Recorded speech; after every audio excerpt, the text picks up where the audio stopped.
Okay, so I want to talk a little bit about the last week.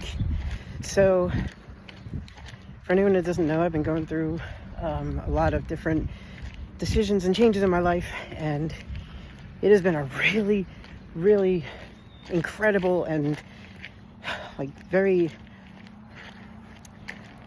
a very telling journey of the direction my life is going to go over the last few months.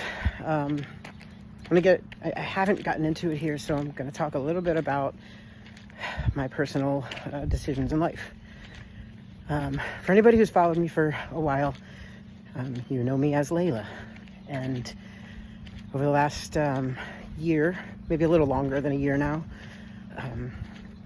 it's been a struggle, or not a struggle. I've been wrestling with what should I do? Because I started noticing things that led me to believe that the right thing to do would be to change my mind, stop transitioning, and live as I was born. And that's a hard thing for me to think about because I fought so hard to get where I was, and I don't regret going through that process. I don't. I thought, and at the time I still believe that it was the right decision for me to start the process, to look into it, to be honest, to try what I thought was right, and I really tested myself. One thing I did when I was deciding should I start a transition was I went to people who I respected and who I believed deserved their time. I sat down with them, I explained to them where I'm coming from and what I'm thinking about doing, and I said, what do you think? And I let them say whatever they wanted. And I didn't argue with them. I didn't have what in my head what I was gonna come back with. I listened to what they said. So I started to go through my transition, and especially over the last couple of years. Now, the transition that I went through lasted about 9 years. Over the last maybe 2 years, I've seen little things that have led me, just put a feeling in the back of my mind that I shouldn't be doing this. I should be doing something else.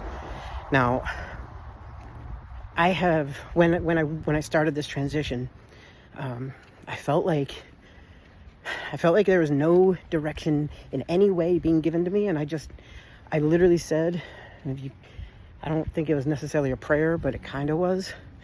I literally said out loud, look, I don't know what I'm supposed to be doing or what I'm not supposed to be doing, so I'm just going to make a decision, and if it's wrong, show me. But you got to show me, don't have people, yell at me and that's showing me, you know what I mean? It has to be very clear that God is saying, here, do this. And he didn't, so I was just like, all right, you didn't talk, I didn't hear you. I'm not blaming him. I was blaming him at the time, but my whole philosophy at the time was, you didn't talk, I'm just going to do a thing. And the thing I did was start a transition. So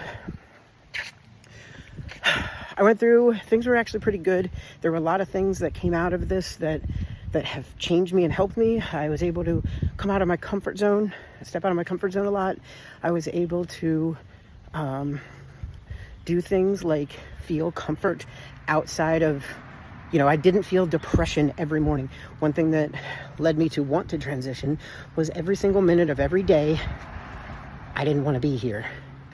I wanted it to stop. I wanted the pain to go away. I wanted the unsure of every single thing that I've ever done to go away. And so I go through the transition and things are good, but there are just little things, little signs that keep pointing me to think about, should I do something different? And they got bigger and bigger. And then there were some personal decisions that I came to, or personal things that I decided to follow that absolutely made me realize, right now, the right thing to do is for me to stop the transition, live as I have been, but still be me. There's a lot of adjusting that comes with that. There's a lot of personal growth that I needed to go through to come to terms with. There's going to be some things about me that are feminine, and maybe I enjoy certain things that are feminine, like colors and just little things. And maybe the way I think isn't the way that most guys want me to think.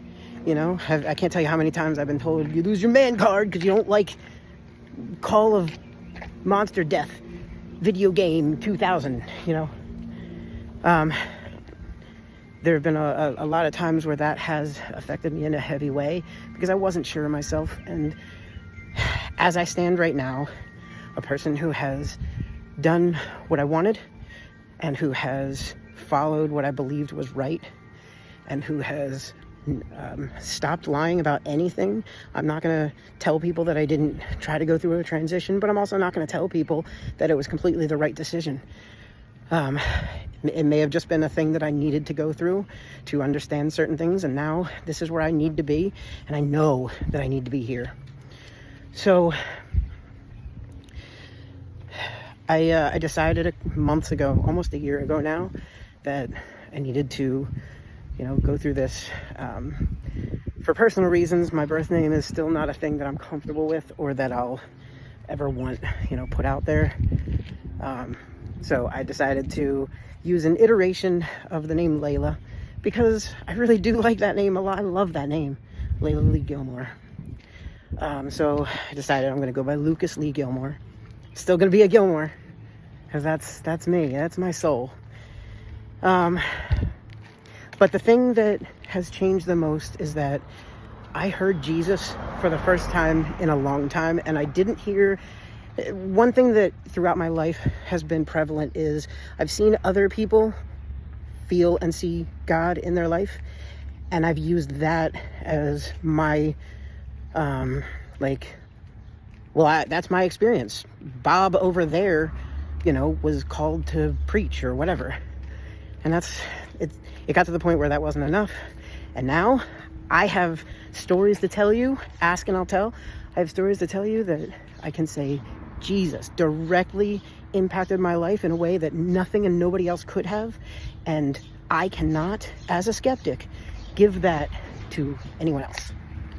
God put me here in this place, this very exact place, doing exactly what I'm doing and going after the goals that I'm going for. And nothing and nobody had any part. Like, I tried to do it and couldn't. And when I stopped trying, it happened. There have been too much that God has directly been the complete and entire way that it all happened for me. So I have stories now for myself. And I'll tell you all about it if you want to hear like the details. But recently, this is the part that I wanted to talk about, about recently. So I was in the hospital. I got bit by a tick, and this tick gave me an enzyme that makes my body allergic to mammal meat. The thing is called alpha-Gal syndrome, and I now have to change my complete diet. I got very sick. I could die from it if I don't, pay attention, if I don't. I have EpiPens now, which is wild. I have never been a medical person. I have been in the hospital more in the last 7 days than I've been in my entire life put together, times 2, for myself. So this is a brand new lifestyle that I'm about to live. If you have questions about it, ask. I'm learning about it myself. I don't even know everything that I'm allergic to yet, but I'm gonna find out. So come along with this part of my journey. I have some big things coming up that I want to do, and there's a lot of changes that have been made in my life. So thank you for being here. Please follow, please be a part of my world. Have a great day.